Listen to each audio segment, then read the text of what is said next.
Hello नमस्कार, आप सभी का आपके 11 मिनट के शो में हार्दिक स्वागत और अभिनंदन है। हमारा आज का विषय है आपके स्थूल घनत्व, जिसे हम क्या कहते हैं, बल्क डेंसिटी कहते हैं। ये ध्यान रखना है, जिसको प्रत्यक्ष घनत्व कहते हैं, जिसको स्थूल घनत्व कहते हैं, जिसको आभासी घनत्व भी कह देते हैं। यही कहलाता है आपके अपार्ट डेंसिटी। तो इस पर हम बात करेंगे, आइएगा आज के सेशन को लेकर के। लेकिन उससे पहले एक छोटी सी चीज लिख लीजिएगा, डेंसिटी। डेंसिटी घनत्व है। डेंसिटी क्या होती है? तो देखिएगा, किसी भी पदार्थ का एक इकाई भार जो होता है या उसकी सहनती जो होती है, उसको कहा जाता है आपके डेंसिटी। तो लिखिएगा, किसी भी पदार्थ की, तो आप कह सकते हैं कि किसी भी पदार्थ की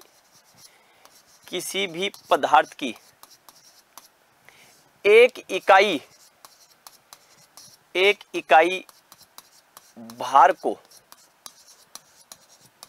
डेंसिटी कहते हैं। ठीक है, जैसे डेंसिटी की अगर हम बात करें तो आपके डेंसिटी क्या होता है, एक मास, द्रव्यमान कितना है उसका और कितने वॉल्यूम में, कितने आयतन में है। तो इसको हम D बराबर m डिवाइड बाई वॉल्यूम के रूप में देखते हैं। अब यहां पर अगर हम घनत्व की बात करें, मर्दा के घनत्व पर आते हैं। तो मर्दा का जो घनत्व होता है, ठीक है, मर्दा का जो घनत्व होता है वो दो प्रकार का होता है। एक स्थूल घनत्व होता है, जिसको प्रत्यक्ष स्थूल या जिसको कह सकते हैं हम आपके आभासी घनत्व, और इसी का एक दूसरा और होता है जिसे कहते हैं कण घनत्व। तो यहां पर हम मर्दा घनत्व पर आते हैं, और जब मर्दा घनत्व की आप बात करोगे तो मर्दा घनत्व, इसे बल्क आपके सोइल डेंसिटी। तो सोइल डेंसिटी में मैं आपको ये बता दूं कि सोइल डेंसिटी जो होती है वो दो प्रकार की है। नंबर एक है आपका स्थूल घनत्व, ठीक है, स्थूल घनत्व कहते हो इसको। इसी को आप क्या कह देते हैं, आपके प्रत्यक्ष घनत्व कहते हैं, और इसी को आभासी घनत्व कहते हैं। ये ध्यान रखना आपको, ठीक है। इसी को आप आभासी घनत्व कहते हो और इसी को आप क्या कह देते हो, प्रत्यक्ष घनत्व कहते हो। और आज के इस सेशन में हमारा बिंदु यही है। और दूसरा है आपका कण घनत्व, कण घनत्व, और दूसरा इसी को कहते हो आप वास्तविक, यानी कि ट्रू डेंसिटी, वास्तविक घनत्व। ठीक है, अब चलते हैं, हम बात करते हैं बल्क डेंसिटी, जिसको अपार्ट डेंसिटी भी कहते हैं। यह ध्यान रखना आपके, लिखिएगा, स्थूल घनत्व। अगर हम स्थूल घनत्व की बात करें तो इसे हम बल्क डेंसिटी कहते हैं। ठीक है, क्या कहते हैं, बल्क डेंसिटी कहा जाता है। इसी को हम क्या कह देते हैं, इसी को हम कहते हैं आपके, अगर देखा जाए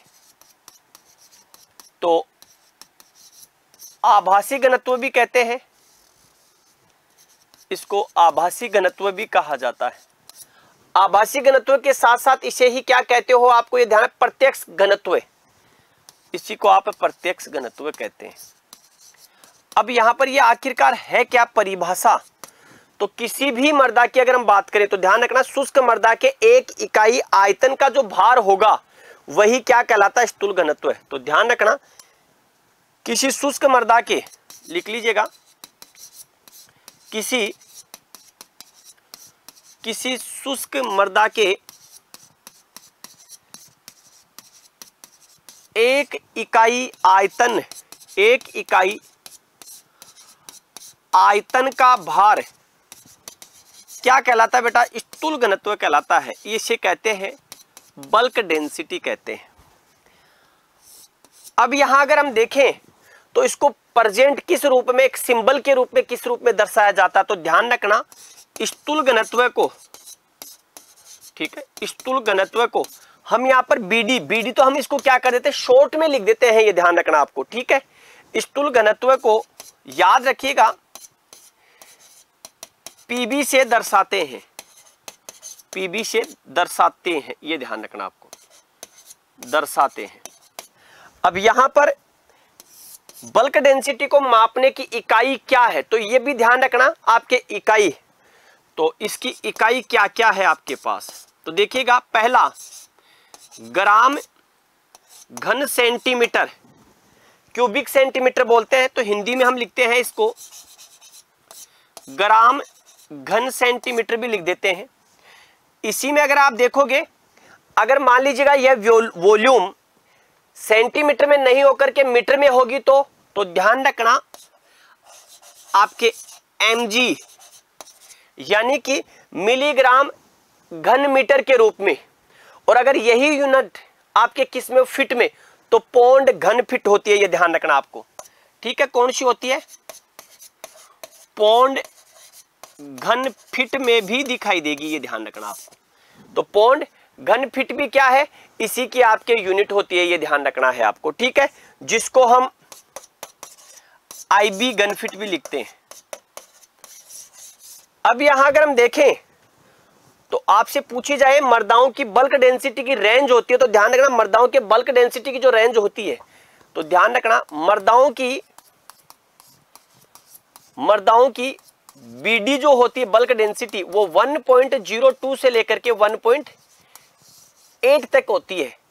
और अगर हमें ये पूछा जाए कि औसत आपके औसत स्थूल घनत्व कितना होता है, तो औसत जो स्थूल घनत्व होता है वो लगभग 1.33, ठीक है, ग्राम घन क्यूबिक जो आपको दिखाई देगा, इस रूप में आपको ध्यान रखना।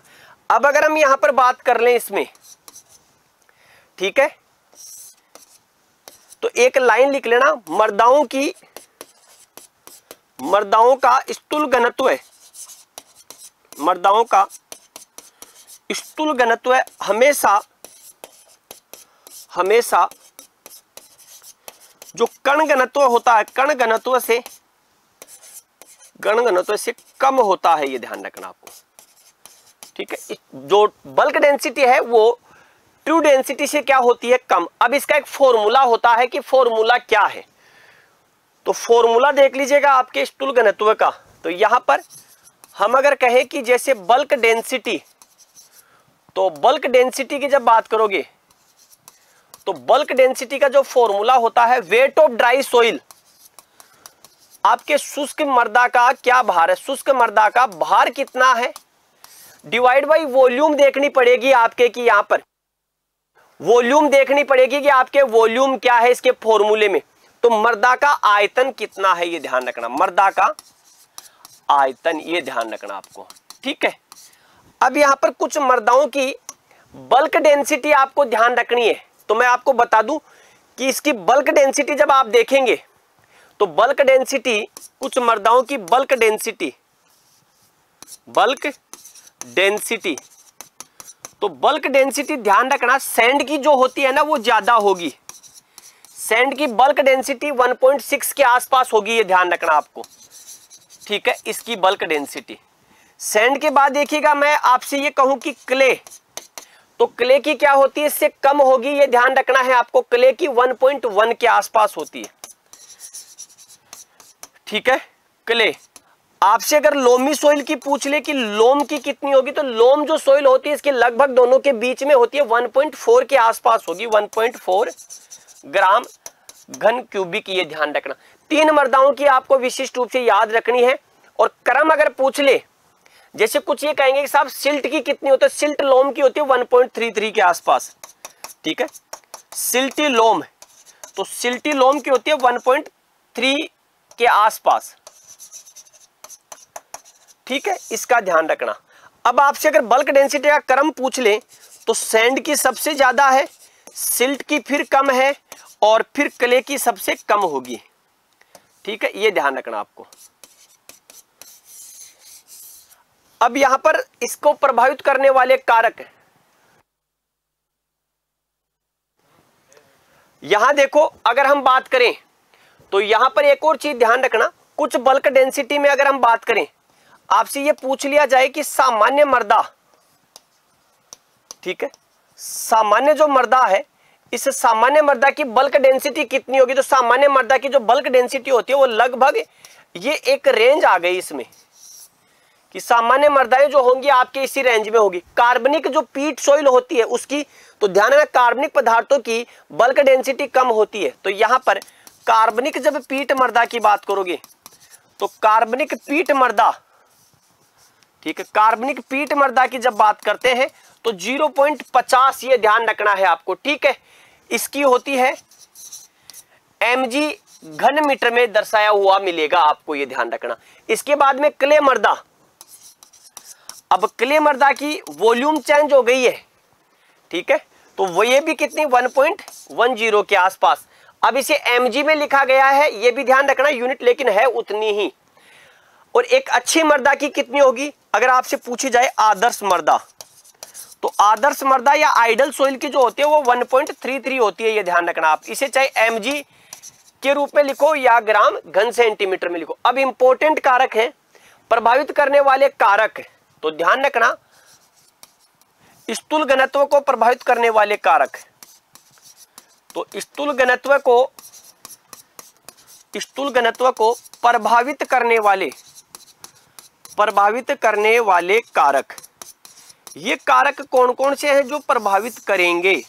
और इन कारकों की जब बात करोगे तो देखिएगा मृदा प्रोफाइल की गहराई, ठीक है, मृदा प्रोफाइल की गहराई में कार्बनिक पदार्थ कम होते चले जाएंगे तो बल्क डेंसिटी के साथ इसकी नीचे की ओर वो बढ़ती जाएगी। मृदा संरचना, फटाक से लिख लो मृदा संरचना, यहां पर लिखो कार्बनिक पदार्थ। याद रखिएगा कार्बनिक पदार्थ के मिलाने से बल्क डेंसिटी भी कम होगी और पार्शियल डेंसिटी भी। कार्बनिक पदार्थ, क्योंकि कार्बनिक पदार्थों की बल्क डेंसिटी 0.50 के आसपास है। मृदा सुगठ्यता, तो मृदा सुगठ्यता भी इसको प्रभावित करने वाले कारकों में शामिल होती है, इंपॉर्टेंट है कार्बनिक पदार्थ। इसी प्रकार पोरोसिटी, जिसको कह सकते हैं मृदा सरंध्रता, ठीक है, मृदा सरंध्रता, और साथ में ही मृदा कणाकार, ये ध्यान रखना मृदा कणाकार। तो ये हमारा आज का विषय था। उम्मीद करता हूं आपको अच्छा लगा होगा। ये 11 मिनट का शो, 11 मिनट में एक टॉपिक कंप्लीट है और पुनः मिलेंगे अगले कुछ और टॉपिक्स के साथ। आपको क्या पढ़ना है कमेंट बॉक्स में कमेंट जरूर करें, क्योंकि ये वही टॉपिक्स है जो आप कमेंट बॉक्स में लिखते हैं। सभी को राम राम, जय हिंद, जय भारत, बेस्ट ऑफ लक।